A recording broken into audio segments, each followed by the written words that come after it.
Millions of Christians believe that at any moment the Messiah will come for them suddenly and unexpectedly in a secret return, like a thief in the night. They refer to this event as the rapture, or more accurately, the pre-tribulational rapture.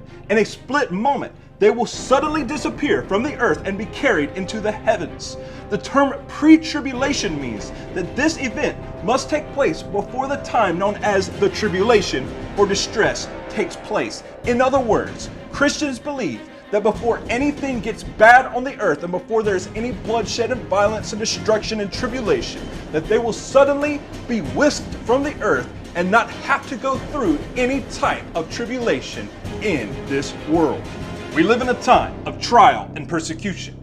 In every nation, there seems to be division, protest, violence, and revolution in the air. Traditional morals and values are a thing of the past. We hear talks of nuclear war, and we see the evidence before us that at any moment, World War III could begin. Our leaders have prepared us for globalism, often speaking of a new world order. We have before us the opportunity to forge for ourselves and for future generations a new world order, which would include a global government, religion, and economy. The scriptures make it very clear that this will take place prior to the final great war, which will take place in the land of Israel, from Armageddon or Armageddon to the valley of Yehoshaphat. The scriptures also make it very clear that these will be the darkest days of mankind's history prior to the return of the Messiah. There will be wars, rumors of war, famine, disease, and earthquakes. All types of catastrophes will unleash tsunamis, hurricanes, floods, looting, rioting, and chaos will rapidly become the norm. Consider the passengers aboard airplanes with a Christian crew.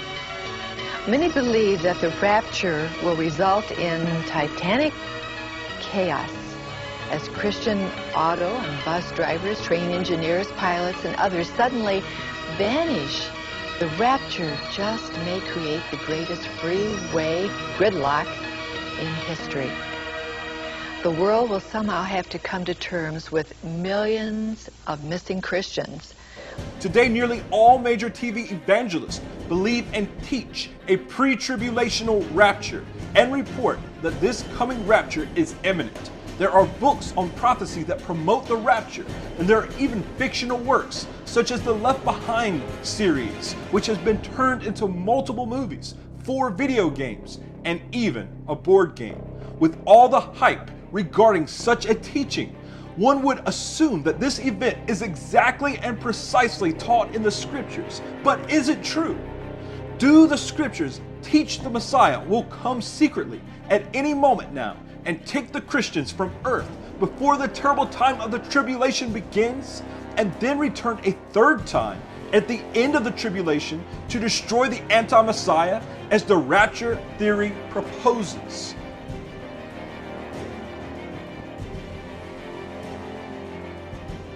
The scriptures make it very clear that the Messiah shall return. The prophets have told us that that day will be a dark and terrible day, known as the day of Yahuwah, the Almighty, the Elohim of Israel, the creator of heaven and earth. In that day, the sovereign Messiah, whose name is Yahushua, which means Yahuwah's salvation, shall appear in the heavens, and every eye shall see him.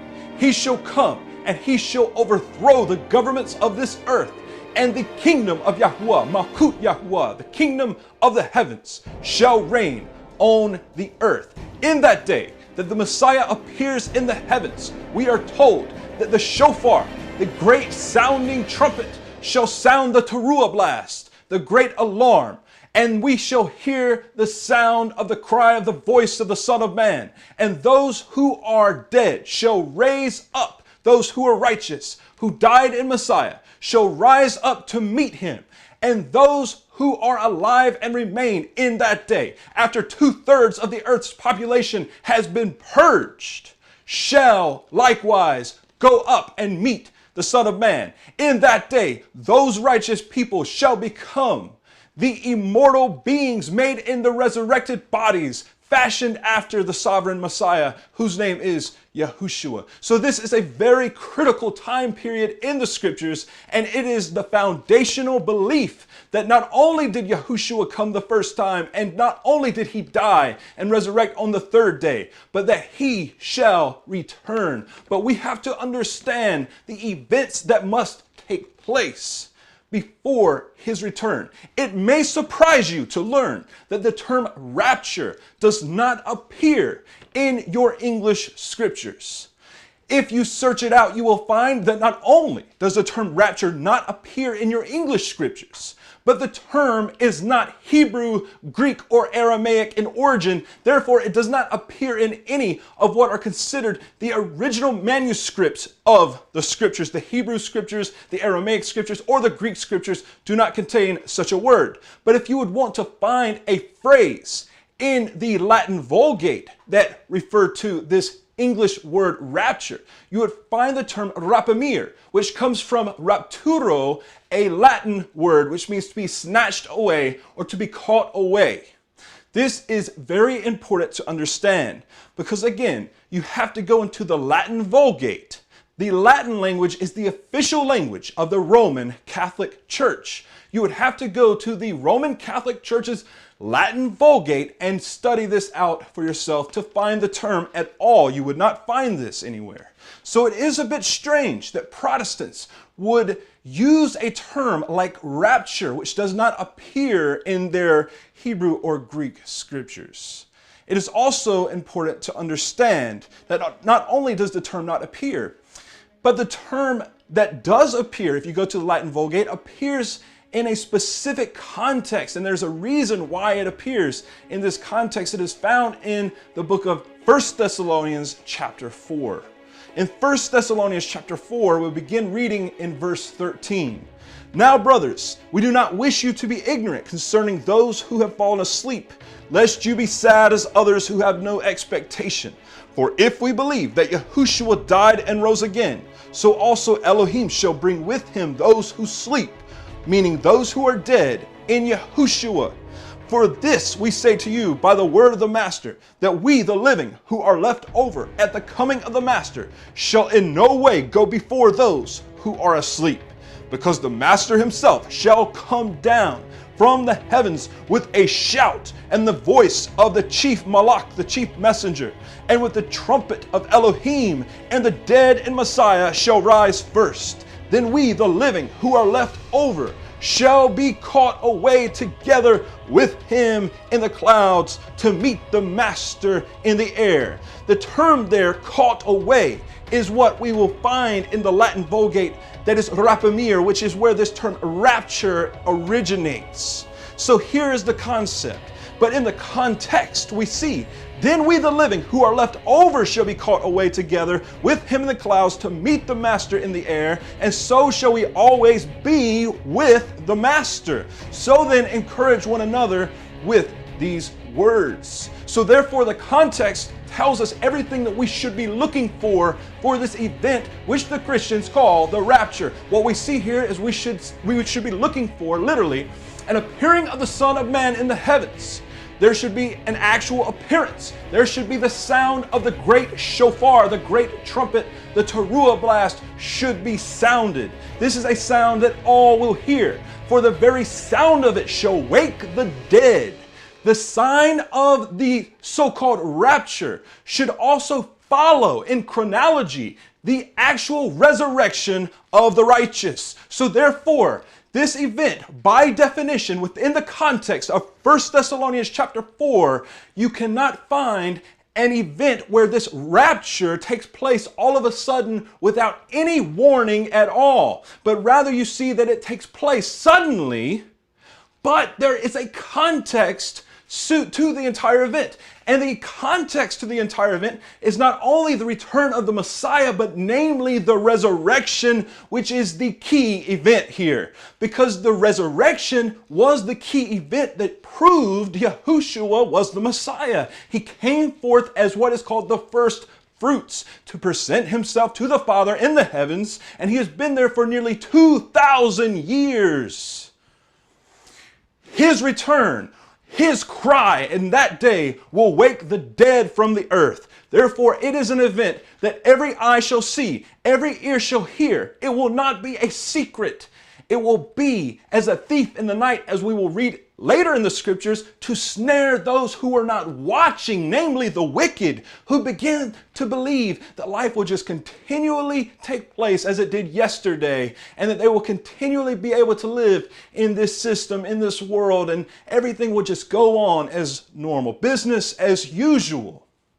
But it will not come as a thief in the night to take those who are watching. We're going to look at all the context of all these verses. This is going to be a very in-depth study on this subject because it is very, very important. It is so important that you understand this subject that it could very well mean your life or your death. It is that important. Very important. 1 Corinthians chapter 15, we began reading in verse 51 for a very important passage concerning the so-called rapture. This will be one of the primary verses you will see other than 1 Thessalonians chapter 4 verse 3 and onward through verse 18. You will get this context from most Christians, but you need to read these chapters. You need to read all the scriptures in a context because it's very important. But if you begin in verse 51, you'll see, I speak a secret to you. We shall not all sleep. That means to again be dead. But we shall all be changed in a moment, in the twinkling of an eye, at the last trumpet. So there we see the trumpet is present yet again. However, this verse places emphasis on the fact that this major event will take place at the last trumpet, at the final trumpet. And in the book of Revelation, we will see as we study this event that there are 7 distinct trumpets that will sound from the messengers, the malachim, in the heavens. And at the sounding of the 7th trumpet, we distinctly see in the book of Revelation that the announcement is made, now the kingdoms of this earth have become the kingdoms of our Elohim, who is Yahuwah, and of his Messiah, Yahushua. So this event, the resurrection that we are reading about, this transformation takes place at the final trumpet, not the first trumpet, just as it was in 1 Thessalonians chapter 4. We are not denying the scriptures that say that we will be caught up to meet the Messiah in the air, but rather we are counteracting the very notion that this takes place before the tribulation. We continue to read. It says, for the trumpet shall sound and the dead shall be raised incorruptible. It raises the dead. This is the sound. It is so loud. It is so amazing. It just speaks on so many levels that it wakes the dead in Messiah and they come up out of the ground. For the trumpet shall sound and the dead shall be raised incorruptible. And we shall be changed, for this corruptible has to put on incorruption, and this mortal has to put on immortality. Those who believe in the Messiah shall be as he is. They shall be turned into immortal beings. And when this corruptible has put on incorruption, and this mortal has put on immortality, then shall come to be the word that was been written. Death is swallowed up in overcoming. O death, where is your sting? O grave, where is your overcoming? Again, what is the message here? In 1 Corinthians chapter 15, verses 51 and onward, what is the teaching? The teaching is the resurrection of the dead. The resurrection of the dead.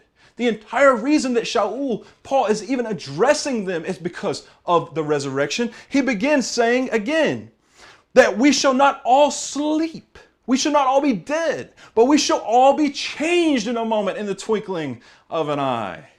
So again, this whole idea of the rapture, most of the people, if you pay close attention to the teachings on this rapture, they never mention the resurrection, or if they do, they somehow disconnect the event to the rapture, or they will say there are multitudes of resurrections. But the book of Revelation records there are simply 2, and we will look at that verse later. But it's very important to understand these things because the context of the scriptures do not teach this event that we hear everyone talking about. And there's all this hype about this. So many people predicting dates. So many people Right now, they just, you go on the internet and you'll see so many Christians are saying the rapture can happen at any day now. It could just be any moment. I got a vision. I had a dream. This is my vision. This is my dream. And they'll relate it to you. They got thousands, some of them even millions of followers. And you put this in conjunction with the fact that almost every television evangelist promotes this concept.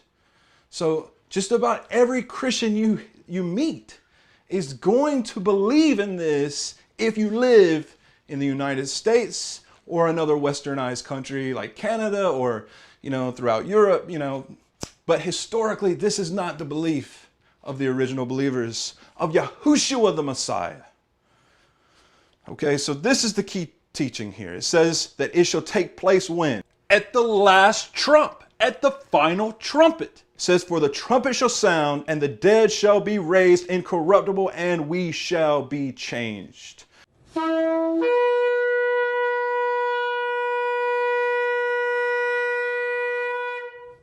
All right, now let's go to Matthew, Matithyahu. Matthew will read in the context a little later, but here we will just look at the key portion that is used to speak of this time that the Messiah will be revealed and that he will come. Okay? And again, if you look and pay careful attention to those who teach this theory, you will see that they seem to always disconnect this idea of Yahushua appearing in the heavens with this secret rapture. But then if you listen really carefully, a lot of times you'll see them get tripped up and they'll use these verses to try to explain it. And in fact, in the Scofield Bible, when you look at the Scofield Bible, we're going to talk about that even a little later, you'll see references to this rapture throughout it, and you will see key passages that Scofield believed referred to the rapture, and this is one of them. Matithyahu chapter 24, begin in verse 29. It says, and immediately after the tribulation, in the King James Version. Okay, that term tribulation just means distress, technically, But in Christianity, this term has been known to mean a time period. Some Christians believe 7 years, some believe 3.5 years, but nonetheless, a time of great persecution at the end before the Messiah returns. But they say that they will get out of here before the tribulation. But you know what I find amazing? Is these aren't the words of just anybody. These aren't the words of some commentary. These aren't the words of Scofield. These aren't the words of even Matthew himself or Paul or Shaul. These are the words of the Son of Man, of Yahushua the Messiah, the Anointed One of Yahuwah. And he said, immediately after the tribulation, immediately after, a chronology is established. Immediately after the tribulation of those days, the sun shall be darkened, and the moon shall not give its light, and the stars shall fall from the heaven, and the powers of the heavens shall be shaken. And then, in a chronology, the sign of the Son of Man, the Ben Adam, the son of Adam, shall appear in the Shamayim, in the heaven. And then all the tribes of the earth shall mourn, and they shall see the Ben Adam. It says all the tribes of the earth shall mourn, and they shall see him. They shall see the Ben Adam, the Son of Man, coming on the clouds of the Shamayim with power and much esteem. And he shall send his Malakim, his messengers. The Christians call these angels. These are spiritual beings who reside in the Shamayim, in the heavens. They are the armies of Yahuwah, the servants of Yahuwah. And they will go forth, it says, with a great sound. That term, great sound, in Hebrew is teruah, of a trumpet. The great sound of the teruah blast and of the trumpet. And they shall gather together his chosen ones from the four winds, from one end of the heavens to the other. It could not be more clear. But actually, it is more clear than that, because there are countless scriptures that deal with this very subject. I'm just bringing up the most important at this moment, but we will look at more even. But this is important because within the context, if you begin to talk to Christians, you will see that these verses will come up if they want to explain to you a rapture. And when you examine each one of these sections of scripture and you put them parallel to each other, you'll see that this is the same event that is being described. It is not two separate events. There's no way to divide the fact that when the Son of Man appears in the heavens, that when he comes, the messengers will hear the sound of the trumpet that will be announcing the King, the sovereign Messiah, as he arrives. This sound of the trumpet and the shout of the messenger of Yahuwah will awaken the dead. And it says clearly that those who are alive in those days will not go before those who are dead, but rather the dead get to rise first. Why? Because they actually perished in the earth. And therefore, because they are a literal picture of the resurrection, then they come up first. And then those who are alive and remain will be caught up. But if you talk to the Christians, they don't talk about, in their movies that they have about the rapture, because the rapture is a big deal. It's in movies, it's in all types of plays, there's all kinds of skits on the internet, there's all kinds of things that deal with this topic of the rapture. And whenever you look at it in their films and in their propaganda, what you will see is that the rapture usually happens on some beautiful sunny day. And everybody's just happy and everything's just, it doesn't depict the fact that the scriptures say that the sun will be darkened, the moon will turn to blood. It says immediately after the tribulation of those days, the sun goes dark, the moon turns to blood. Of course, metaphorically, it's going to appear as blood. Okay? And it tells us this. And then further, what does it say? Then shall appear the sign of the Son of Man, the sign of the Son of Adam in the clouds. And what happens after? The sound of the trumpet. So this is what we believe. Just what the Messiah said. It doesn't matter what Schofield says. It doesn't matter what Darby says. It doesn't matter what any of these people say or their theological seminaries. The scriptures are clear. If the teaching of the rapture is not in the scriptures, then where did Protestants get it? In the 16th and 17th centuries, the reformers Martin Luther, John Calvin, Ulrich Zwingli, and others protested the Catholic Church and their dogmas publicly, undermining the authority of the popes and the establishment of the Roman Church. The protesters, or Protestants, applied a literal interpretation to the books of Daniel and Revelation at that time and determined that the position of the Roman emperor, known by Catholics as the Holy Father or Pope, was indeed the little horn power of the book of Daniel, also known as the anti-Messiah.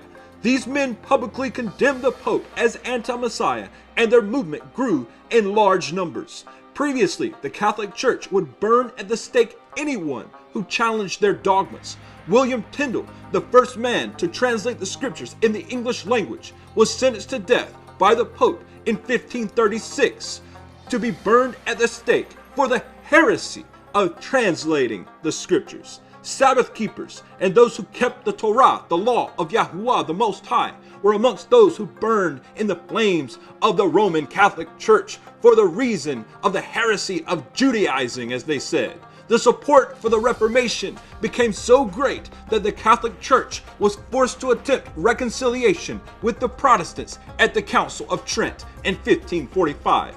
3 Jesuit priests of the Catholic Church invented counter-Reformation teachings: Francisco Ribera, Luis de Alcazar, and Cardinal Bellarmine.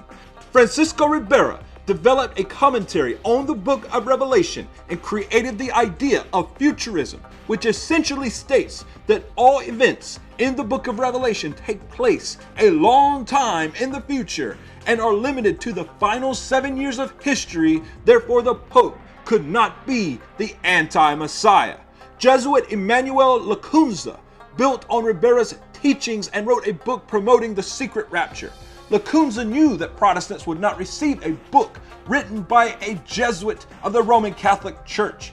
The Jesuit Lacunza therefore wrote his book under the alias Rabbi Ben Ezra. He created a fictitious Rabbi Ben Ezra, saying that he had accepted Messiah to impress Protestants and trick them to fall for the pre-tribulational rapture theory. The title of the book was The Coming of Messiah in Glory and Majesty. 300 years later, Protestants would begin to adopt the Catholic Church's futurism theory. John Nelson Darby invented the theory of dispensationalism based on the teachings of Ribera, the Catholic Jesuit. Darby taught that the Messiah would come at the beginning of the tribulation to take the Christians from the earth and return after 7 years to defeat the anti-Messiah and rule and reign on the earth. This is exactly what Lacunza was trying to teach under the alias of Rabbi Ben Ezra. This notion also took the focus off of the Roman beast system and the idea that the position of Pope was anti-Messiah. Darby believed that during the 7 years of tribulation, offerings are made at a physical temple in Jerusalem, since he believed Torah, the law, the instructions of Yahuwah the Most High, would be kept during this 7-year tribulation. He had to have a reason why Christians were exempt from keeping the commandments given through Moses. Thus, Darby attempted to separate scriptural history into ages or dispensations. Darby believed an age of law ended at the death of Messiah, and an age of grace or church age was ushered in at that time.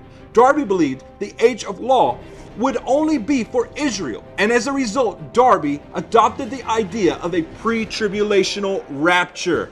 This idea had the church leave the earth at the beginning of the tribulation, leaving the physical seed of Israel behind to enter the tribulation and the age of law's return.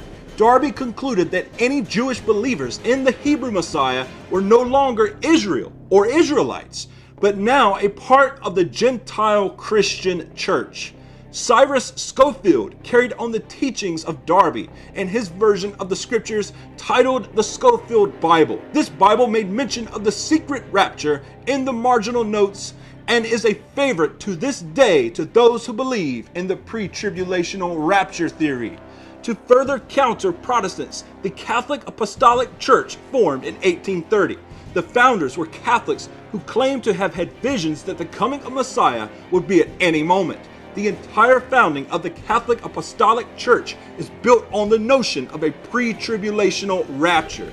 Therefore, it becomes very clear that the idea of a pre-tribulational rapture is not found in the context of any scripture, but rather is an invention of the Jesuits of the Roman Catholic Church. The Catholic Church worships idols, prays to Mary, worships dead saints, and commits tremendous heresies, including calling the Pope the Holy Father.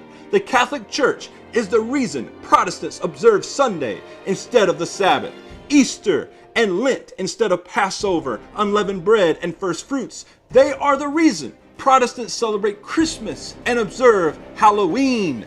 The Catholic Church is why Protestants believe in the false rapture theory. The scriptures that we previously examined set the stage very clearly. Immediately after the tribulation of those days, then the sun shall be darkened, and the moon will not give its light, and the power of the heavens shall be shaken. For at that moment, the appearance of the Son of Man, Yahushua HaMashiach, the Anointed One of Israel, shall appear in the heavens with power and great esteem, and with the armies of Yahuwah with him.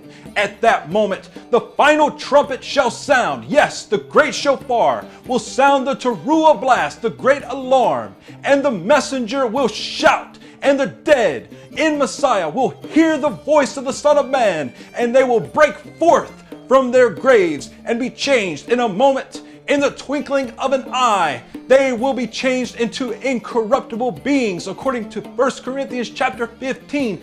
At the final trumpet, this takes place. After the dead are raised, then those who are alive and remain, who believe in Yahushua, who have the testimony of the Messiah of Israel, they will likewise be caught up in the air to meet the Master as he is coming to this earth. Because he is coming to wage war with the earth, to overthrow the earthly kingdoms and establish Malkut Yahuwah, the kingdom of Yahuwah, and he will rule and reign. This is very important and critical to understand. Now, one thing that has to be noted is that Christians arrogantly assume that if a pre-tribulational rapture were possible, which it is not, that they would somehow be amongst the chosen who would be caught up to meet the Master at any moment now. However, we need to read a sobering piece of scripture in Matthew chapter 7, starting in verse 21. Not everyone who says to me, Master, Master. Now this is Yahushua speaking. He is speaking very clearly. Not everyone who says to me, Master, Master, shall enter into the reign of the heavens, but he who is doing the desire of my Father who is in the heavens, who is Yahuwah, Elohim of Israel. Many shall say to me in that day, Master, Master, have we not prophesied in your name? Have we not cast out demons in your name and done many mighty works in your name? And it says clearly, and then I shall declare to them, I never knew you. Depart from me, you who work iniquity, you who work lawlessness. Is so clear. If you go back and look at the Greek, you will see the term is anomia, which literally means without law, without law. Yahushua says you're not entering the kingdom if you're lawless, if you're without law. It doesn't matter that you cast out demons in his name. It does not matter that you did mighty works in his name. In that day, he's going to say, I never even knew you because you're lawless. And he is the law made flesh. He's the word of Yahuwah made flesh, the Torah made flesh. He is the Messiah of Israel. He establishes the law of the kingdom. And it's very important to understand that he is not going to allow you to be an anarchist in his kingdom. If you do not conform to the way of Yahuwah, you will be excommunicated, cut off from Yahushua forever, and you'll be forced to hear those haunting words, depart from me. I never knew you, you who work lawlessness. Let that resonate in your mind for a moment. You really think that if the Messiah showed up right now, that lawless Christianity would be caught up? Pagan Christianity would be caught up to meet the Master Yahushua in the air? It would be impossible because Western Christianity is lukewarm. It is a mixture of hot and cold. Yahushua said, if you're lukewarm, he'll vomit you out of his mouth. We see that in the church, they promote all kinds of lawlessness. There's all kinds of scandals that take place in those places. All types of sin and perversion that goes on behind the scenes. I promise you, it's sick and disgusting. And many of those scandals come out to the light. People know today there's nothing to Christianity. There's a whole generation of young people who won't even think about the truth of the scriptures because they've seen the hypocrisy of Christianity.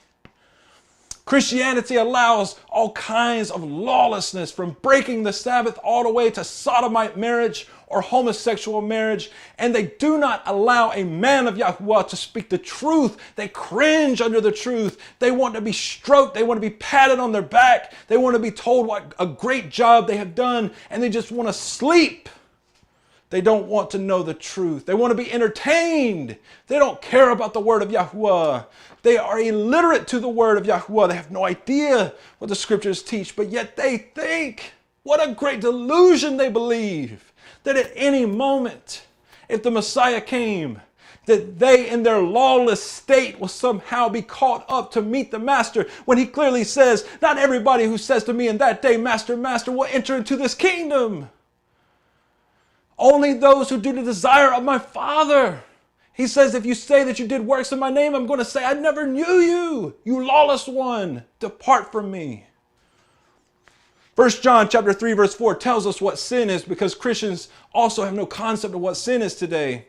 They basically have these social taboos, and they might say like this thing is a sin or that thing is a sin, and they give no real definition for what sin is. They're very confused. If you talk to a Christian about what sin is, they don't really know, but there is a definition in the scriptures. Allow the scriptures to define themselves, and you will benefit with great knowledge. 1 John chapter 3, verse 4, everyone doing sin also does lawlessness, the same word, anomia, to be without law. Everyone who does sin is without law. Why? Because sin is lawlessness. Sin is without law. Sin is one who forsakes the covenant of Yahuwah, who breaks his commandments, turns his back on Yahuwah's commandments. Again, the Christian church, they allow abominations, pagan holidays. They eat all kinds of abominations. They promote abominations. There is no moral compass any longer. And it's offensive for you to hear this, but people who are hearing it know I'm telling the truth. The Christians don't stand for anything when it comes to this time that we live in and all the wickedness you see manifesting. They're allowing this stuff to take place. And a lot of them are actually taking part in it and wallowing in the sin openly before all. In 2 Thessalonians chapter 2, I'm not going to go there and read it, but I would like you to read the entire chapter. It tells us that the anti-Messiah is called the lawless one. The lawless one, the man of sin, the man of iniquity. And that he comes according to the working of Satan with all lying signs and wonders to those who did not believe the truth, but accepted the lie and delighted in lies. Do you delight in lies? Do you love lies? Then you're going to fall for the lawless one who's coming. It's going to be a great delusion. You see, Christians think at any moment that the Messiah is going to return, but instead what's really going to happen is they are going to be confused and confounded by these end time events, and they are going to fall for the anti-Messiah and for his deception. No doubt. Now, let's go to Matthew chapter 24. I'm going to start reading in verse 3. I would like for you to go and read all of Matthew chapter 24 and 25. Study it. Remember it. It's very important. And I'm going to begin reading in verse 3. And as he sat on the Mount of Olives, the taught ones, the disciples, came to him separately, saying, Say to us, when shall this be? And what is the sign of your coming and of the end of the age? And Yahushua answering said to them, Take heed. Notice he's speaking to his own disciples. He says, Take heed that no man lead you astray. For many shall come in my name, saying that I am the Messiah, and they shall lead many astray. Yahushua warns his own students who broke bread with him, who saw all the miracles he did. How much more is he warning you today, 1900 years after his resurrection? The warning is great. Be careful. Don't let anybody deceive you. Verse 6, And you shall begin to hear of wars and rumors of wars. See that you are not troubled, for these have to take place. For nation shall rise against nation, and kingdom against kingdom. And there shall be scarcities of food, and deadly diseases, and earthquakes in places. And these are the beginning of sorrows or birth pains, literally. Now, the reason Yahushua says this is the beginning of birth pains is because a contraction, when a woman goes into labor, she begins to have contractions that are staggered apart, and they get closer and closer together. And before long, there's just one major contraction and the baby comes forth. That is what Yahushua is comparing this to. Yes, there have been rumors of war and famines and earthquakes, and they've been staggered throughout history, but now, towards the end of the age, it's just one major crashing sound of wars and rumors of war and famine and pestilence and disease, and you hear it all around you. These are the beginning, he says, of the birth pains. Listen to verse 9. Then they shall deliver you up to affliction and kill you. How many people are teaching this? How many Christians out there have heard this from the pulpit? It says clearly, then they shall deliver you up to affliction and kill you. And you shall be hated by all nations for my name's sake. Now, what is the name of the Messiah? His name is Yahushua. His name means Yahuwah, the Father, saves and redeems. Very important. When you begin to profess the true name of Yahuwah and Yahushua, you will see that all the nations of the earth will in fact hate you just for his name. Just for his name. Verse 10 says, And then many shall stumble, and they shall deliver up one another, and shall hate one another, and many false prophets shall rise and lead many astray. And because of the increase of lawlessness, again, lawlessness sets the stage for all these events. So when you preach a message that says we don't keep the commandments of Yahuwah, you are preaching an anti-Messiah message, a lawless message, and you are the reason that the love of people are growing cold in these last days. That's what it says. It says, and because of the increase in lawlessness, the love of many shall become cold. But he who shall have endured to the end shall be saved. He who endures to the end is saved. Now, again, remember the context here. We see that people are going to be afflicted. Those who believe in the true name, that they will be handed over and they will be martyred. They will be killed for the name's sake of Yahushua. but he who endures to the end will be saved. Where's the rapture here? Where's the rapture? It's not here. It's not going to happen because that's not what the scriptures teach. It's a delusion. It's a delusion. It's not in the scriptures. Now, I would like to read the whole context of this chapter because it's so crucial, but I do have to keep this message within a time constraint. So I'm going to pick up in verse 24. For false messiahs and false prophets shall arise, and they shall show great signs and wonders. Notice, they will show signs and wonders so as to lead astray, if possible, even the chosen ones. But it's not possible. It says, if possible. And then it says in verse 25, see, I have forewarned you. So if they say to you, look, he is in the desert, do not go out. Or look, he is in the secret chambers. Now that term in the Greek is tamion, which literally means like a closet. He's in a secret closet, a secret storehouse. What does it say? Do not believe. Now, why are these analogies used? Well, the term desert in Hebrew is bamidbar, means in the desert or in the wilderness. That's where Yahushua went when he fasted. That's where Yahuchanan, who is John the Immerser, he was in the wilderness proclaiming the way of Yahuwah. It signifies a secluded place, a secret type place. The idea of the secret chambers or the closet, that is not used because people really think that the anti-Messiah is going to be hanging out in a closet or in a storehouse, a secret chamber. What it's talking about is a secret area, a secret coming. It's talking about a coming that is not in the open for all to know, but it's a secret message. Listen to what it says clearly. It says, so if they say to you, look, he is in the desert, do not go out, or look, he is in the inner rooms or the secret chambers, do not believe. For as lightning comes from the east and shines to the west, so is the coming of the Ben Adam, the son of Adam. Now, in some Hebrew Matthew translations, you will see that this literally says, as the sun shines from the east to the west, which makes sense because the sun does rise in the east and sets in the west. But nonetheless, the message is that this will be an event you will not miss. It will be obvious. It will be seen. Nobody's going to have to tell you that it's going to be in secret. It's not going to be in secret. It's not going to be something you're not made aware of. It says, for as lightning comes from the east and shines to the west, so also shall the coming of the Son of Man be. For wherever the dead body is, there the buzzards will be gathered together. And immediately after the tribulation of those days, you got to remember this. This is Yahushua teaching. Immediately after the tribulation of those days, the sun shall be darkened, and the moon shall not give its light, and the stars shall fall from the heavens, and the power of the heavens shall be shaken. And then the sign of the Son of Man shall appear in the heavens, and then all the tribes of the earth shall mourn, and they shall see the Son of Man coming on the clouds of the heavens with power and much esteem. And he shall send his malachim, his messengers, with the great sound of a trumpet, the final trumpet, by the way. And they shall gather together his chosen ones from the four winds, from one end of the heavens to the other. The context is clear. Don't let anybody tell you it's going to be a secret. It's not going to be a secret. False prophets will say that it's a secret coming. That's what he said.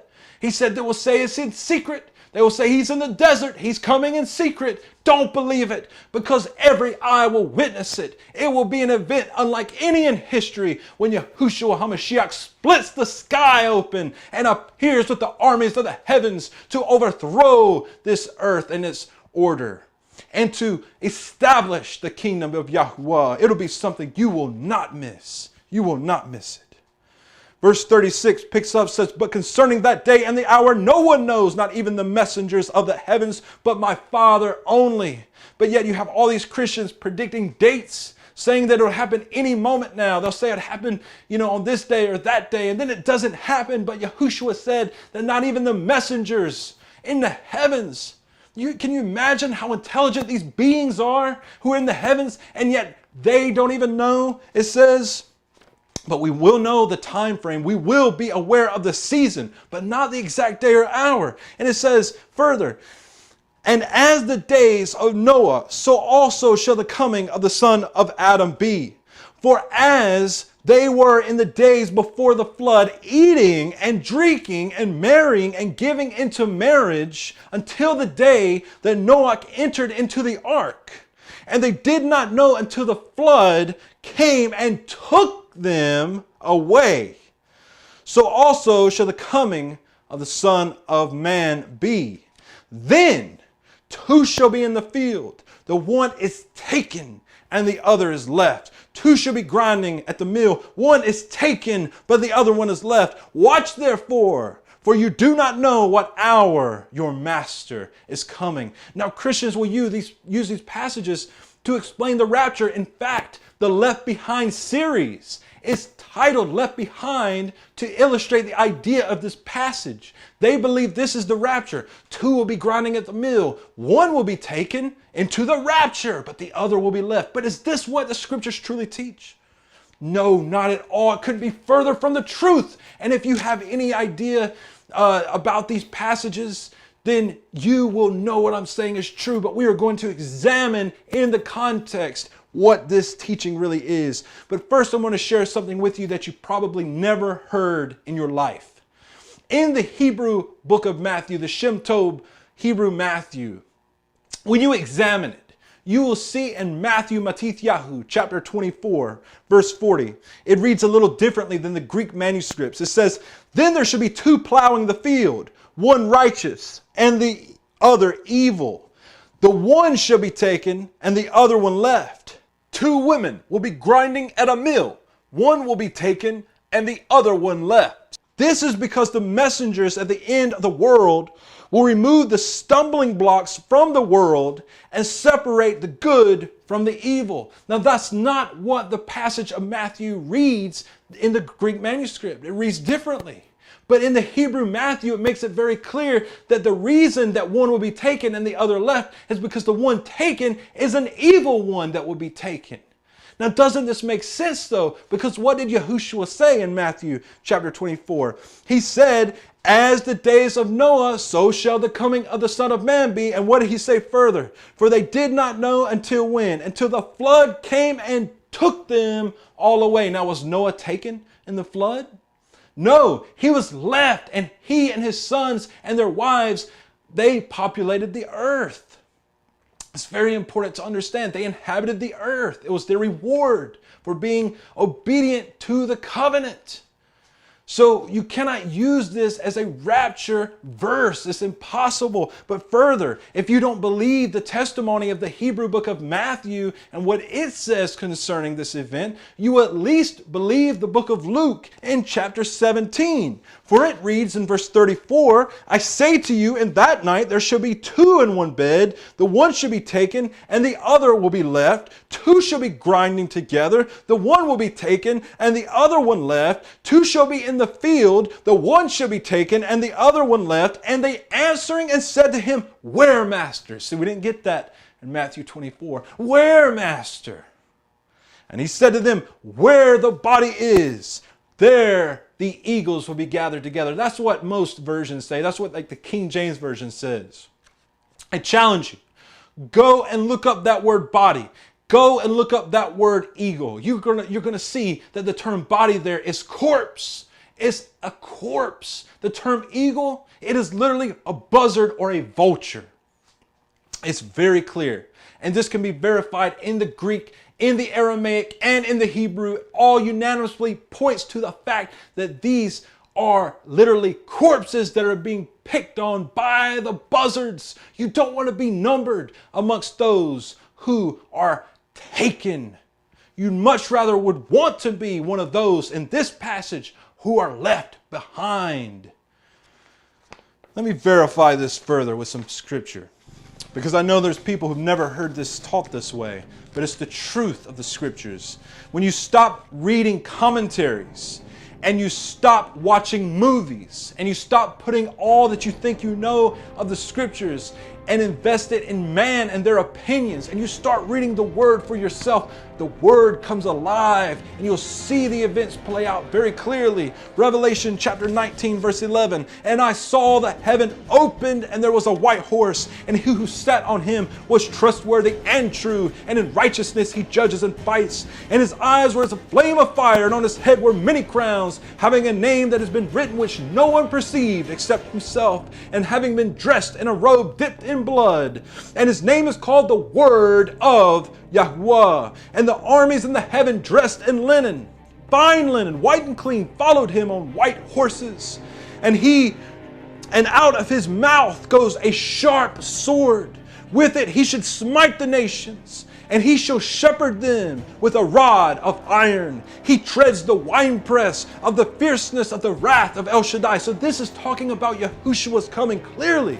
And on his robe and on his banner, he has a name written, Sovereign of Sovereign and Master of Masters. And I saw one of the messengers standing in the sun, and he cried with a loud voice, saying to all the birds that flew in mid-heaven, come and gather together for the supper of the great Elohim, to eat the flesh of sovereigns, and the flesh of commanders, and the flesh of strong ones, and the flesh of horses and those that sat on them, and the flesh of people, free, slave, and small and great. And I saw the beast and the sovereigns of the earth and their armies gathered together to fight against him. This takes place when the armies of the world come against Israel, and they go down to Har Megiddo, which is the mountain or the hill of Megiddo. And they war all the way to the valley of Yehoshaphat, which is also called the Kidron Valley, which surrounds Jerusalem. They will surround Jerusalem, and the sovereign Messiah will destroy them. The scriptures say that the blood in the valley of Yehoshaphat will go up to the bridle of the horse. It's very important to understand this critical moment in time. You don't want to be one of those who are taken to this war. This taken is talking about a draft that will take place where people will be taken to war against Israel, to war against Jerusalem. And you will know that if you study the scriptures in context. And again, stop using commentaries by these people. All right. Matthew, again, chapter 13, verse 24. Another parable he put before them, saying, the reign of the heavens has become like a man who sowed good seed in his field. But while men slept, his enemy came and sowed darnel amongst the wheat and went away. And when the blade sprouted and bore fruit, then the darnel also appeared.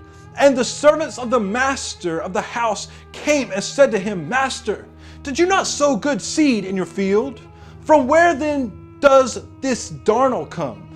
And he said to them, a man, an enemy, has done this. And the servant said to him, do you wish then that we gather them up? Now notice what it says. But he said, no, lest while you gather up the darnel, you also uproot the wheat with them. Let both grow together until the harvest. And at the time of the harvest, I shall say to the reapers, first gather the darnel, which are the weeds, and bind them in bundles to burn them. But gather the wheat into my granary. So this parable is very clear. First, the weeds, the darnel, will be gathered. First, they will be gathered and destroyed. The wicked will be destroyed first. They will be gathered. They will be snatched away. They will be brought to their own destruction, while the wheat is left behind to be gathered by the reapers, who are the messengers who come at the end of the age to gather the elect into the kingdom of Yahuwah, which is the Son of Man's granary that he's giving this parable concerning. It's very important. The pattern is clear. First the wicked are destroyed, and then the righteous are gathered. That's the message. Proverbs chapter 2 reads, for the straight shall dwell in the earth, and the perfect be left in it. But the wrong shall be cut off from the earth, and the treacherous ones plucked out of it. You couldn't get any more clear. This false rapture that the Christians are talking about out of context is really a rapture for the wicked. That's what they're talking about. They don't even know, because they use these verses out of context. One will be taken, the other left. What is Yahushua saying again? Remember, you want to be taken to where the buzzards are going to gather on the corpses? No, you don't. You want to be left here with the righteous, it says clearly, for the straight shall dwell in the earth and the perfect be left in it. But the wrong will be cut off from the earth and the treacherous ones plucked out of it. Zephaniah chapter 2 verse 3, seek Yahuwah, all you meek ones of the earth, who have done his right ruling. Seek righteousness, seek meekness, if so it be that you are hidden in the day of the wrath of Yahuwah. So we can be hidden if we pursue meekness and righteousness. Matthew chapter 5 verse 5, Yahushua said in what's called the Beatitudes, everybody knows this passage. Ashrei, or literally happy, are the meek, for they shall inherit the earth. Now, why would the passage say that if the meek are going to inherit the heavens and just stay in heaven forever and ever and ever and ever? It says that because that was never a message in the scriptures to begin with. The entire message has always been that this earth was made for man and that the kingdom of Yahuwah is coming here. He's going to establish his headquarters on this earth. His Messiah is returning. All things are about to be fulfilled. The restoration of all things are taking place. Yahushua again, he taught us how to pray. He said, our Father who is in the heavens, set apart is your name, your kingdom come, your will be done. Where? On this earth as it is in the heavens, the kingdom's coming here. Luke chapter 21 verse 36, watch you therefore, and pray always that you may be counted worthy to escape all these things that shall come to pass and stand before the Son of Man. So we are to pray that we can escape these matters. Revelation chapter 3 verse 10, because you have guarded my word, the word of my endurance, I shall guard you from the hour of trial which shall come upon all the world, to try those who dwell on the earth. Now Christians will say that this is the rapture.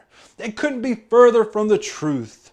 When you look up the Greek word to keep here, it's teorio. It literally means to keep, to attend to carefully, to take care of, to guard, to keep one in the state in which he is, to observe, to reserve, to undergo something. So the message is that yes, you will be in the world, but you will undergo something. You will be preserved in the midst. Yahushua will give protection concerning you. However, we have to see that this is not a rapture. Nowhere in the context of Scripture do we see a pre-tribulational rapture. You can't find one single verse, not one single verse that says that this rapture will take place before the resurrection or before the tribulation. You can't find it in the context of all of Scripture. It simply does not exist. And it has set people up for the greatest disappointment of all time, because they will fall for the lie. They will fall for the lawless one, which is coming. 2 Kepha, chapter 3, verse 3. Knowing this first, that mockers shall come in the last days, with mocking, walking according to their own lust, and saying, where is the promise of his coming? For since the fathers fell asleep, all continues as from the beginning of creation. Many scoffers are on the rise because of this false pre-tribulational rapture theory. These false teachings set the stage for many false predictions of the rapture over the years. William Miller was the founder of an end times movement that was so prominent it received its own name called Millerism. From his studies of the Bible, Miller determined that the second coming would happen sometime between 1843 and 1844. A spectacular meteor shower seemed to give this idea even more push. The build-up of an anticipation continued until about March 21st, 1844, when Miller's one-year timetable ran out. This failed prediction has gone down in history and is known as the Great Disappointment. This set the scene for scoffers to openly mock the idea of Messiah's return. Some followers set another date of October 22nd, 1844. This also failed, collapsing the movement. Many of the Millerites went forward creating other groups, such as the Jehovah's Witnesses. The Jehovah's Witnesses have predicted the second coming in 1874, 1878, 1881, 1910, 1914, 1918, 1925, 1975, and 1984. At this point in time, they hold the record for most failed predictions of the return of the Messiah than any other entity. Hal Lindsey's book, The Late Great Planet Earth, was released in 1970 and said to be the decade's bestseller by the New York Times. This book predicted that the Messiah's return would take place by 1988 and popularized the rapture theory by selling millions of copies. Despite this failed prediction, Lindsey has continued to write many additional books.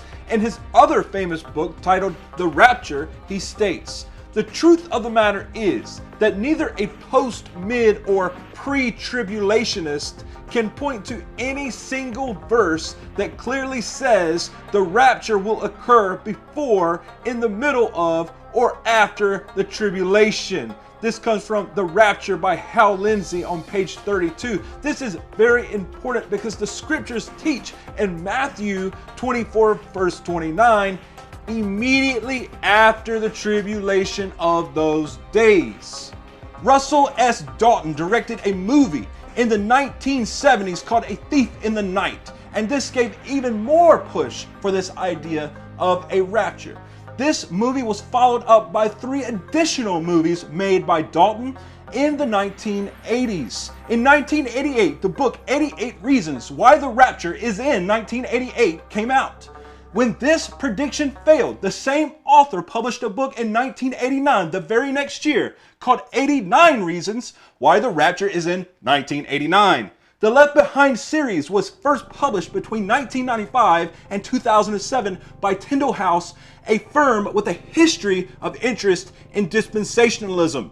Left Behind is a series of 16 best-selling religious novels by Tim LaHaye and Jerry B. Jenkins, which presents a fictional account of the pre-tribulational rapture. Total sales for the series have surpassed 65 million copies. 7 titles in the adult series have reached number 1 on the bestsellers list for the New York Times, US Today, and Publishers Weekly. 4 video games have been produced for this novel, which is based on converts after the rapture having to fight literally for survival.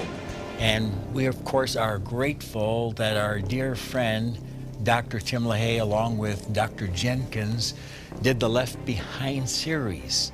In more recent times, Harold Camping, in his book Are You Ready?, predicted the Messiah's return in September 1994.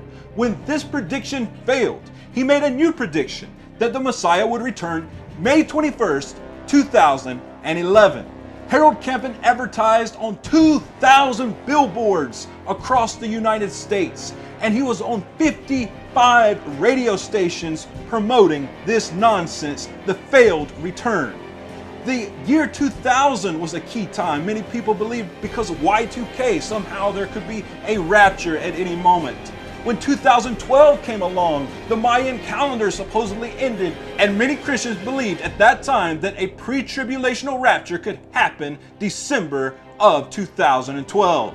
In September of 23rd, 2017, because of misunderstandings of the book of Revelation, many Christians awaited the Messiah's return. When that didn't happen, the next day was the predicted date. And now we even wait for Yom Kippur. Christians are saying of 2017, the rapture will take place. But it will not take place because we know all that must take place in the scriptures before the Messiah will return in his esteem in the air, and all eyes will see him immediately after the tribulation of those days at the final trumpet. The Hebrew term for the resurrection is tekuma, coming from the term kuma, meaning to rise or stand. Therefore, the idea of the resurrection is the power to rise or stand. This is the second birth that Yahushua spoke of when he said, you must be born again. You must literally come up from the earth, those who are dead, and you must be transformed to live again forever and ever by the power of the Spirit, Yahuwah, the Ruach HaKodesh. So this is essential in the scriptures. it has been essential throughout the Tanakh, the Hebrew scriptures, the Torah, the prophets, and the writings, what the Christians call the Old Testament, since the very beginning. And even to this day, the idea of the resurrection is one of the key tenets in Yahudut, which is called Judaism. So the scriptures are very clear about the concept that there is, in fact, a resurrection. It has an ancient history in the scriptures. Now, this term rapture comes from the idea in the Hebrew scriptures called natsal. And natsal does mean to snatch away, but in the context of the scriptures, it is always used in a way which means to deliver, to defend, to preserve, to protect, or to bring salvation of some sort. It is not the key word for salvation, but it's a term which implies it. To natsal, to defend, to defeat, to protect, to preserve, all of these matters. And you will never see it used in a context where someone is caught away off of the earth in any kind of passage in the scripture. This just does not appear. So that is important to note. The idea that we should be searching for is rather the resurrection, because remember, 1 Corinthians 15 is very clear. At the last trumpet, those who are dead will rise, and then those who are alive and remain will be caught up, or natsal, they will be delivered up to meet the master in the air. Very important. So the rapture, this pre-tribulational rapture, again, it is simply a delusion. In the book of Daniel, or Daniel chapter 12, we see that Daniel was also explicitly taught about the resurrection from Yahuwah himself. It says in verse 1, "Now at that time, Mikael, or Michael, who's a messenger of the Almighty, shall stand up, the great head who is standing over the sons of your people.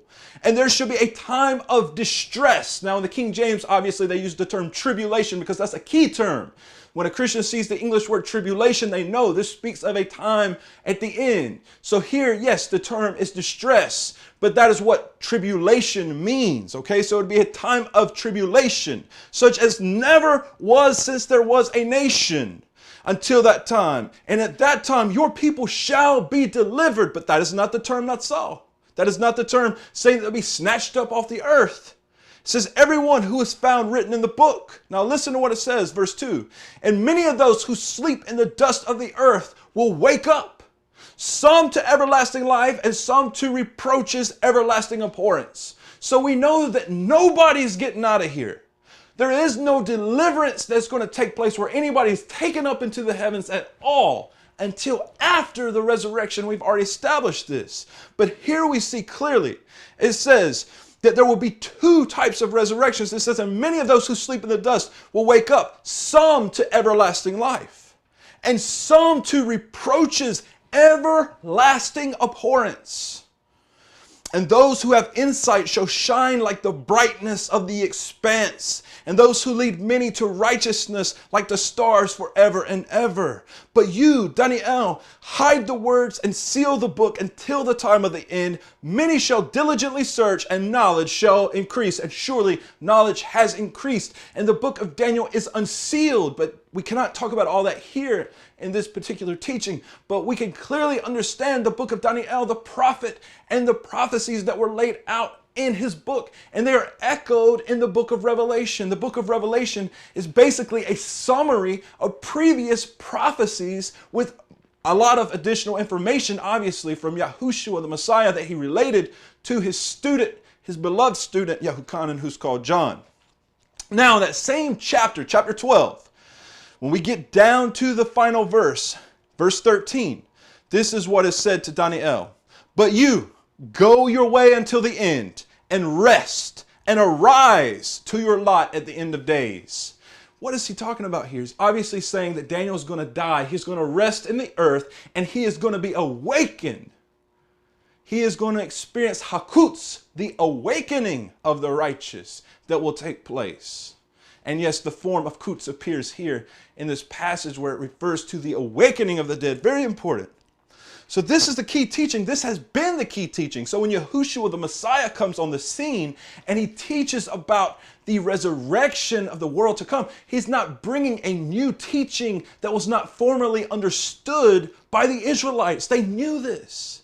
They already understood the concept. Therefore, when Yahushua comes on the scene and he says, I am the resurrection and the life, none come into the Father unless they come through me, it's very clear what he's saying. It's not a mystery. He was the first to resurrect.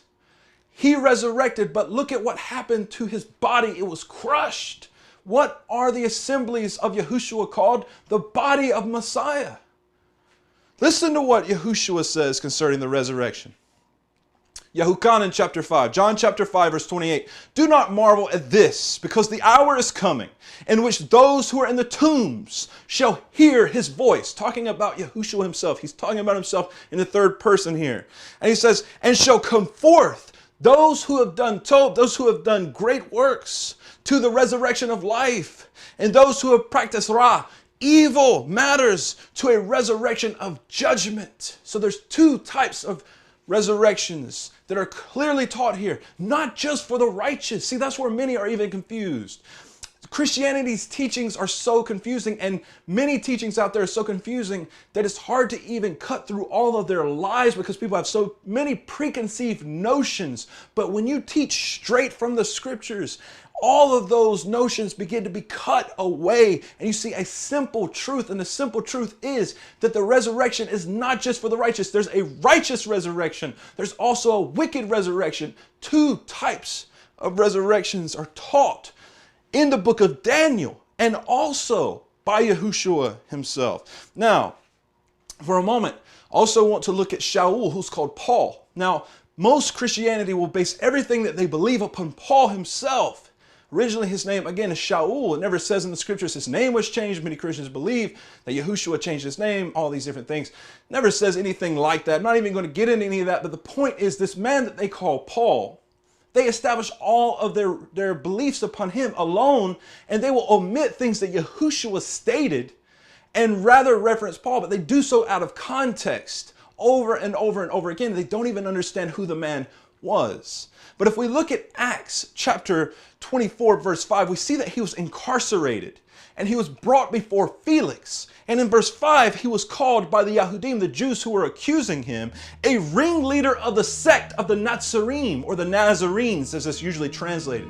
He was called a ringleader of a sect called the Nazarene, or the Nazarenes. And you've heard that term Nazarene. Those of you, if you don't even know Hebrew, you've heard that term Nazarene. The Hebrew term is Nazari or Nazarim in the plural. Yahushua, the Messiah, was called Yahushua HaNazari. And most people think that is because he was raised up in this city called Nazareth or Nazareth. But that is not the reason that he's called that. That's only one small reason. The big reason is because the scriptures told us that from the stump of Yeshai, which is the father of David, the king, would come forth an offshoot. That term offshoot is Natsar. This is in Isaiah, Yeshayahu chapter 11, that a Natsar, an offshoot, will come forth and bear much fruit, and that he is going to be the ruler of all the world. Now this is Yahushua. He is the Natsar. The term Natsar also means a watchman, and referring to those watchmen who watched for signs, who watched over the walls of Israel, who would sound the shofar, sound the trumpets. It also implies those who watched over, or guardians of the book, namely HaTorah, the instructions, the law of the Most High, and all of the prophets. They were the guardians, the watchmen. So Yahushua is a watchman. That has to be understood because Shaul was identified as a ringleader. This Paul that the Christians talk about was identified as a Jewish ringleader in a Jewish sect. A sect called the Nazarene, the watchmen, the guardians, the offshoots. That has to be understood. Now, let's look in verse 14, what he says when he's allowed to speak during this time where he's brought before Felix. He says, and this I confess to you, that according to the way, Haderek, which is also a name that they use to describe the Nazarene. They call him the way, all right? But he says, and this I confess to you, that according to the way, which they call a sect, so I worship the Elohim of my fathers, believing all that has been written in the Torah. Listen to what he says. He didn't say, hey, I became a Christian overnight. He doesn't even use the term Christian. He doesn't use these terms or these ideas at all. What does he say? He defends what he's believed in the Torah and the law of Moses. It's not even really the law of Moses. It's actually the law of Yahuwah himself, who was given through the mediator Moses. This is what it says. Believing all that has been written in the Torah. So he is not anomia. He's not without law. He's not a lawless one. He's not one of those who are practicing lawlessness, like Yahushua said, those will depart from him on the day of judgment. But rather, he's one who establishes the Torah, establishes the covenant, and he says he believes all that has been written in the Torah and in the prophets, having an expectation in Elohim, which they themselves also wait for. For there is a resurrection of the dead, both of the righteous and of the unrighteous. Again, he establishes this concept. There is a resurrection for the righteous. There's also a resurrection for the unrighteous. 1 Thessalonians chapter 5, verse 1. Now, brothers, as to the times and the seasons, you do not need to be written to, for you yourselves know very well that the day of Yahuwah comes as a thief in the night. For when they say peace and safety, then suddenly destruction comes upon them as labor pains upon a pregnant woman, and they shall not escape. But you, brothers, are not in darkness, so that this day should overtake you as a thief. Notice what he says. Christianity, they always say, he comes as a thief in the night. He's coming as a thief in the night. But they always leave out this portion of scripture that states, you brothers, I don't need to write to you about the times and the seasons. Why? Because the term seasons is moedim. It literally means the appointed times, concerning the appointed times of Yahuwah, the feast dates and all these times. You don't need to be written to. You understand these things. You know that the day of Yahuwah is coming as a thief, but because you know, stay watching, keep awake, and it will not overtake you as a thief in the night. So the idea here is you have to stay awake. To fall asleep is the idea of apostasy or heresy. You begin to fall asleep or fall away from the truth. But to stay awake means that you are sober-minded concerning the scriptures, even until the very end when the Messiah returns, and you are constantly doing his will until he returns in that day. And it is going to happen soon, but many things have to happen first. So it's very important. It says, but you brothers are not in darkness, so that that day should overtake you as a thief. Now, why are the appointed times important here? Because as I've said many times in this teaching, I don't have to go into all of them right now, that the times and the seasons are important to understand because of the idea of the blast on the shofar is a teruah blast. And the term teruah is linked directly to a feast called Yom Teruah, the Day of Trumpets. It is called idiomatically a day that no man knows the day or the hour. So when Yahushua refers to this time period, he's saying the whole time that you'll know the season. He says, use the fig tree as an example. When you see all these things I've spoken about, just like you see when the fig tree sticks out its tender shoot, you know the summer's near. When you see all these things I'm talking about happen, you know that the time is near. You'll know the season. Shaul says here, you know the times and seasons. I don't even have to explain them to you. So we'll know the season, but we won't know the day or hour. But we know that this time, the Feast of Trumpets, is a time where the trumpets sound the teruah blast. And the teruah blast is the blast on the trumpet that announces the king, but it also announces that the armies are dispatching for war. And when the ancient Israelites would go out to war, in the Torah, it says they would sound the teruah sound on the trumpets. And when they would do this, they would dispatch for war. So the messengers of the heavens are going to be dispatching for war at this moment in time. So it's very important to understand all these ideas. These aren't going to take us as a thief in the night because we keep the feast each and every year. We observe all of these principles and we're preparing.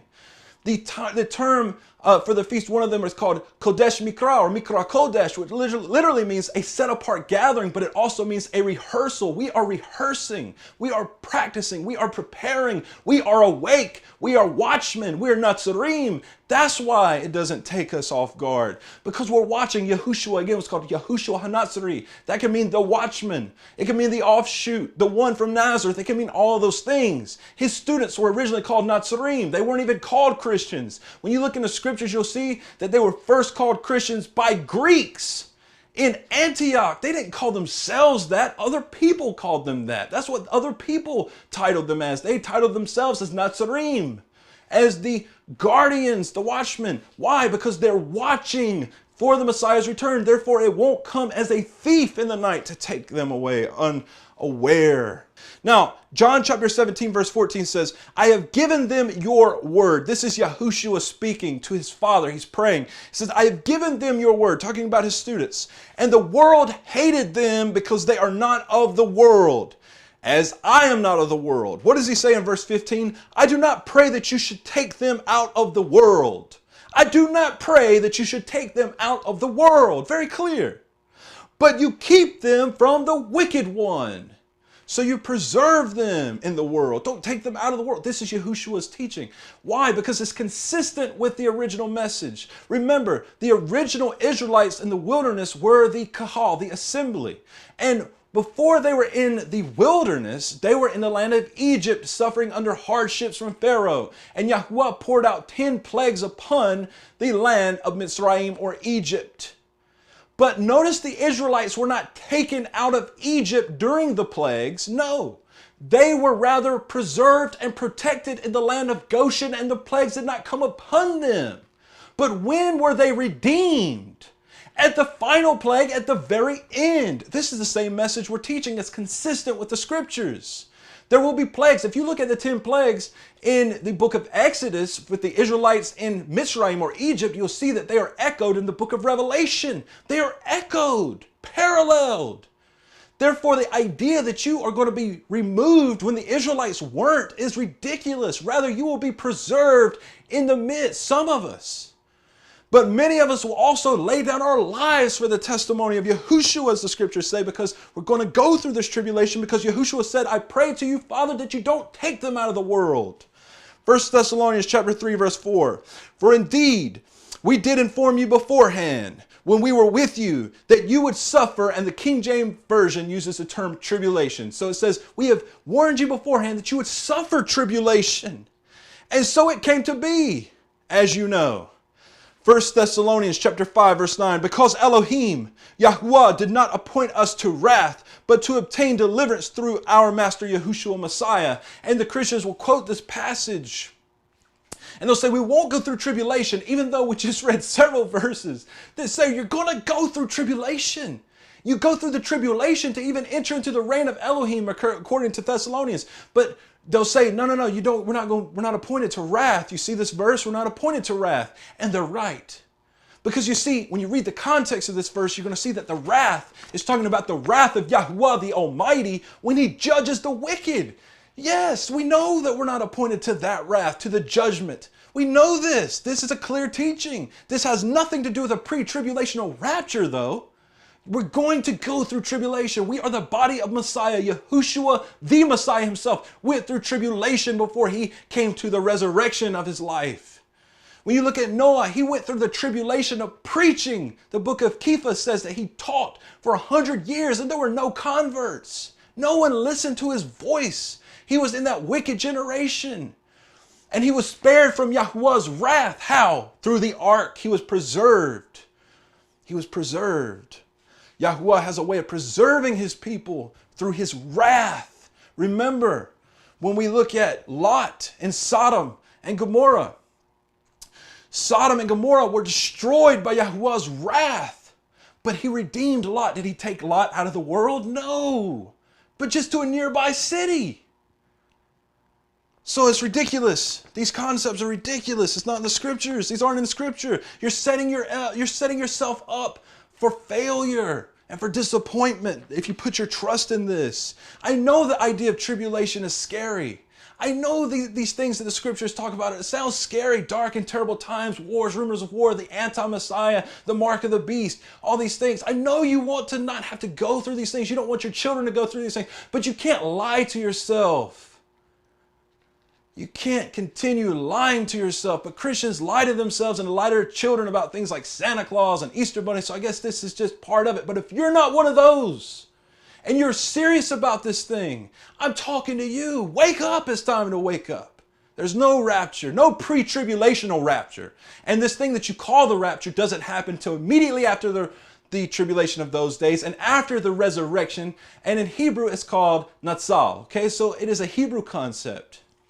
But it's not a rapture, not in the way that you've been taught. You're not getting out of tribulation. How do we know this further? Revelation chapter 7 says very clearly, take notice in verse 9. After this, I looked and saw a great crowd which no one was able to count, out of all nations and tribes and people and tongues, standing before the throne, before the Lamb, dressed in white robes and palm branches in their hands, crying out with a loud voice, saying, deliverance belongs to our Elohim, who sits on the throne, and to the Lamb.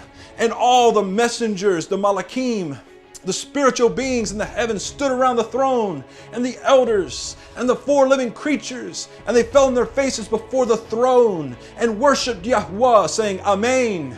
The barakah, the blessing, and the esteem, and the wisdom, and the thanksgiving, and the respect, and the power, and the might to our Elohim forever and ever. Amen.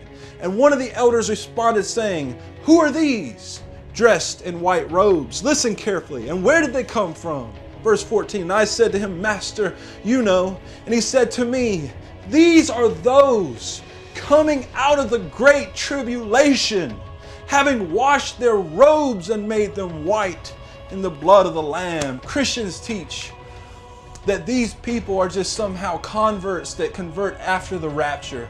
But notice the number. It says a number that no man can count. How is it possible? They say that before, when all this happens, that not only are the Christians removed, but the Ruach HaKodesh, what they call the Holy Spirit, will also be removed.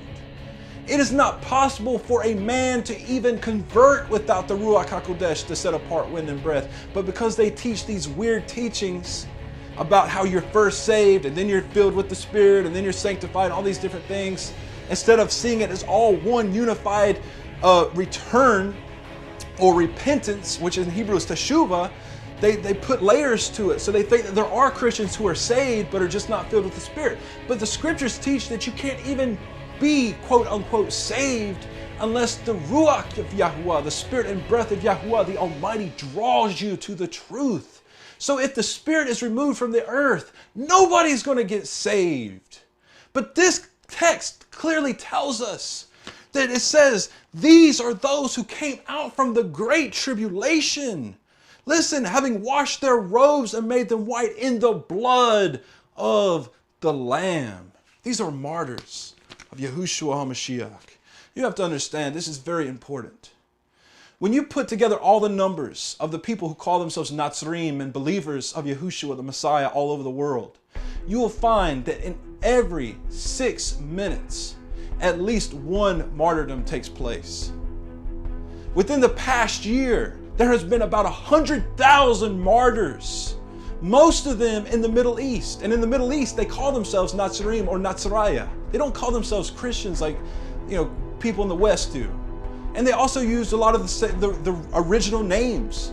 But they don't have the whole truth and all these different things, but they're laying down their lives because they love Yahushua. They love the idea of his kingdom. They're willing to lay down their lives, what they think they know about. They're willing to lay it down for his testimony. Do they teach a rapture? Do they believe in the rapture? Do they get whisked out of way at any moment? No. And how are they dying? They're losing their heads and being burned. They're going through all types of violence and enduring for their belief. Within the past year, 100,000 martyrs, 100,000. It means in the last decade, can you even fathom? Within the last decade, about 1 million people who profess the Messiah have died, and the numbers are increasing at rapid rates. And this is one of the times of the greatest tribulation and the greatest martyrdom on planet Earth. And yet Christians in the West are still teaching peace and safety, and no, it's not going to come near you. It's not going to happen to you. You're going to get whisked out of here. It's a dangerous message. That's the reason I said at the very beginning of this presentation that what you believe about this might mean your life or death, because not only with those who believe this rapture is going to happen, not only will they fall for the anti-Messiah thinking that they missed the rapture and fall for the lawless one who teaches lawlessness, not only will that all that happen, but also those who are sincere in their beliefs, who won't go that route, who actually will try to do the right thing to the end, they will have been let down and disappointed in a way that cannot be explained, because they would have thought this whole time that they would never go through tribulation, but then they're going to see it and it's going to consume them. And they're not even going to be prepared or ready, because they teach that if you prepare or you get ready or you make any type of preparations whatsoever, then you just don't have faith. So it's a lose-lose situation. They're going to get swept away, most of them. It's a sad, sad, sad thing. It's really sad. You go to Revelation chapter 11, verse 15, and listen carefully to what it says here. And the seventh messenger sounded, and there came to be loud voices in the Shamayim, the heavens, saying, the reign of this world has become the reign of our master. Now look, this is the last trumpet, the seventh trumpet. The reign of this world has become the reign of our master. It's over. This is the end. Yahushua is now reigning.